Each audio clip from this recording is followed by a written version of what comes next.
Hey বন্ধুসকল, এয়া হ'ল আমাৰ ট্ৰেইনিঙৰ কিছুমান দৃশ্য দেখুৱাবলৈ যত্ন কৰিছোঁ।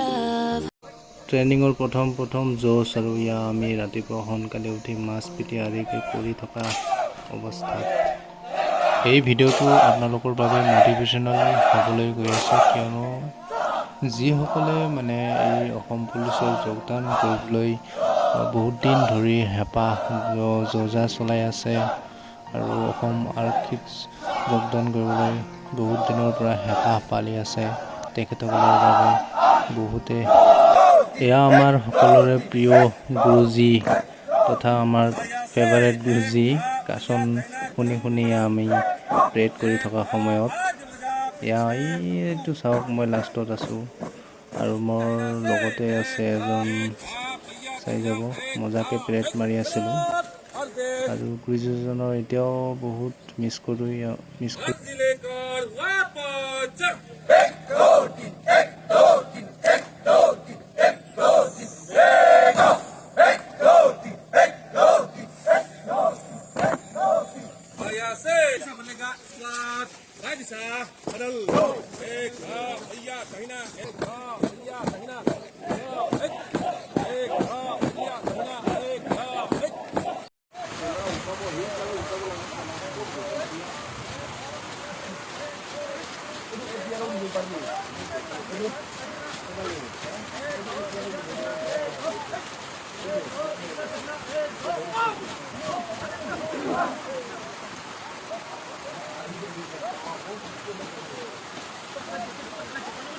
এয়া হ'ল আমি একেলগে গাঁৱত অহা সময়ত মজাই বেলেগ। যেতিয়া আমি ট্ৰেইনিং শেষ কৰি পিনে একদম গাঁও ধুবলৈ আহোঁ, একদম এইখিনি ট্ৰেইনিঙৰ সময়ত আমি যি শিকিছোঁ, গুৰুজীসকলৰ পৰা যি শিকিব পাৰিছোঁ, উপলব্ধি কৰিব পাৰিছোঁ, নলেজ ল'ব পাৰিছোঁ, এইটো কেতিয়াও পাহৰিবলগীয়া বস্তু নহয় আৰু কেতিয়াও পাহৰি নাযাওঁ।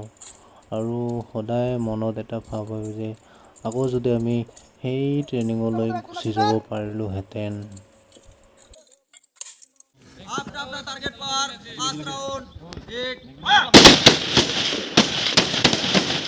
এয়া হ'ল আমাৰ ট্ৰেইনিঙৰ শেষ মুহূৰ্ত, ঘৰলৈ যোৱা মুহূৰ্ত। এয়া হ'ল আমাৰ কেমেৰামেন অভিজিত মিলি, এয়া মই, এয়া চেতিয়া, এয়া কছাৰী, বাপৰে বাপ বহুত প্ৰাঞ্জল, জুবাইৰ।